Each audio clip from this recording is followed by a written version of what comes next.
2 days ago, 25 cartons of radioactive material on a highway in Denver has renewed the debate on how best to dispose of waste from atomic power plants, even hospitals that handle nuclear medicine. Well, tonight, Eyewitness Newsman Mel Hanks begins a three-part series on nuclear waste and says the options for Arkansas are limited. Most nuclear power plants in the country, this Arkansas Power and Light facility near Russellville has one major problem: nuclear waste with the potential of nowhere to go. Arkansas Nuclear One has a capacity for nearly 2 million kilowatts of electricity, 40% of APNL's total capacity. But with the power comes the waste, the leftovers. And unlike a lot of power plants, an atomic facility cannot just take the trash to the local garbage dump. An ounce of just part of that trash, the plutonium in the nuclear core, could wipe out the entire U.S. population.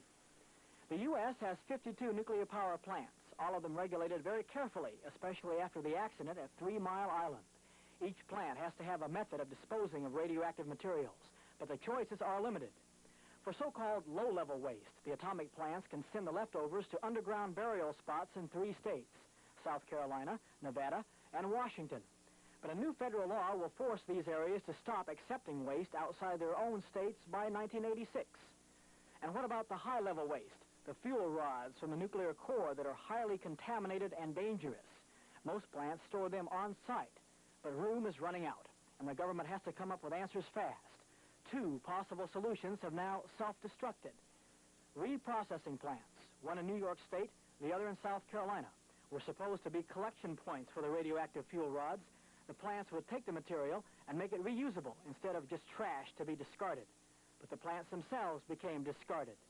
South Carolina, after millions of dollars and lots of plans, the plant is shut down. Officials, worried about potential danger, refused to accept even 1 shipment of radioactive material. New York State was even more of a fiasco. The plant in West Valley was owned by Getty Oil and began accepting the fuel rods in 1976. 6 years and $42 million in losses later, the promise has turned into a nightmare. An inoperative plant with a radioactive cleanup bill expected to cost New York taxpayers more millions. How does all this affect the Arkansas reactor? Mostly in the low-level radioactive category: gloves, rags, protective clothing, and items containing more contamination. Other portions of the low-level waste are products generated here at the plant in the way of radioactive resin and filter material that's used to process water within the plant here. A truck carrying that resin gets ready to leave Russellville for a destination officials describe as inconvenient. We'll tell you where it's going and why the experts are concerned tomorrow. Mel Hanks, Channel 4 Eyewitness News, Russellville. Which state in this region will be the one to accept nuclear waste from 9 other states? That is the question that our state, the state of Arkansas, the legislature will be considering soon during the next General Assembly. As Mel Hanks tells us in part 2 of his series, time for debate is running out. With warning signs in place and the barrel securely tied down, this truck prepares to leave Arkansas Nuclear One in Russellville, carrying what the experts describe as low-level contamination. In this case, resin from water filters. This shipment, one of 3 or 4 a week, is headed for a burial spot in South Carolina, one of only 3 facilities in the entire country capable of disposing of this kind of waste. APNL also ships to Washington State, meaning long highway trips to both places with no escort. APNL officials say the low-level contamination is not dangerous. They point out many hospitals have the same kind of waste products from nuclear medicine, and the hospitals have to ship their material too. But the long trips may be coming to an end, along with the availability of the dumping grounds. A new federal law will force each state to take care of its own low-level waste by 1986. That means the current 3 sites will become off-limits to out-of-state shipments. Where do APNL officials turn then?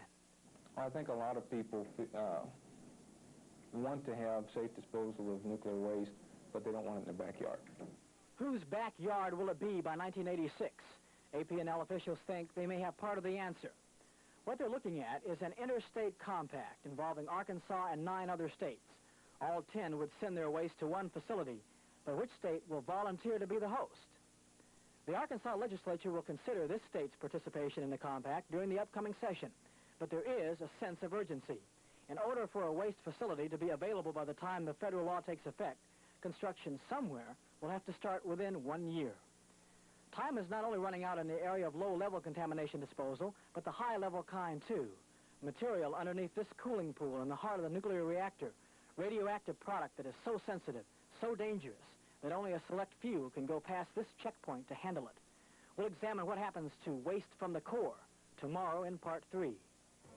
Mel Hanks, Channel 4 Eyewitness News, Russellville. President Reagan signed a bill last week with very far-reaching consequences, rules for the permanent disposal of radioactive waste from nuclear power plants. But the measure gives states a strong veto over any decisions to bury waste within its boundaries. Tonight, Eyewitness Newsman Mel Hanks concludes his three-part series with word that Arkansas officials are insisting that current storage of nuclear waste is safe and sound in Russellville. Unit 2 of the Arkansas Nuclear Power Plant, the nerve center for one of 52 such plants throughout the country. Facility is a target of much controversy and debate. How safe is nuclear power? Officials here insist it is safe. They say great precautions are taken at the reactor core, where the nuclear fuel exists. Waste products from the core are dangerous and are at the center of much of the debate around the country. How do you safely dispose of the high-level nuclear waste, where contamination can exist for 300,000 years? At Russellville, the high-level material is kept on site, moved from the reactor core to a nearby building, and kept in storage racks. The transfer is started and ended entirely underwater. But the existing facility is only good through the latter part of this decade, and after that, APNL will have to come up with another plan. That other plan is expanding the underwater storage area to accommodate more of the spent fuel rods from the reactor's core. The cost of expanding the areas in both units will amount to $7 million, a cost that will be passed on to APNL's ratepayers. But is expansion the final solution to the space problem? No, that will allow us to have storage for our facilities out through the late 1990s. We hope that by that time some decision will have been made on reprocessing or ultimate disposal of the spent fuel. Reader says the final decision on permanent storage for all nuclear plants rests with the federal government, which has come up with two ideas. The first apparently has fallen through, with as much controversy as a debate over nuclear power itself. Plants built in South Carolina and New York State, facilities designed to reprocess the fuel, have shut down, leaving behind millions of dollars in cleanup chores. The government is now considering using underground salt mines to dispose of the waste. One of the sites is near Minden, Louisiana, 40 miles from the Arkansas border, where the government is considering a permanent storage site. These salt mines are very stable geological structures that will stay stable for hundreds of thousands of years, and we feel that by putting the fuel in there and then closing it off, it's separated from mankind and is being safely disposed of. But until the touchy political and environmental questions are answered, Arkansas Nuclear One will continue storing high radiation material on site with the promise that everything is safe for the life that exists nearby. Mel Hanks, Channel 4 Eyewitness News, Russellville.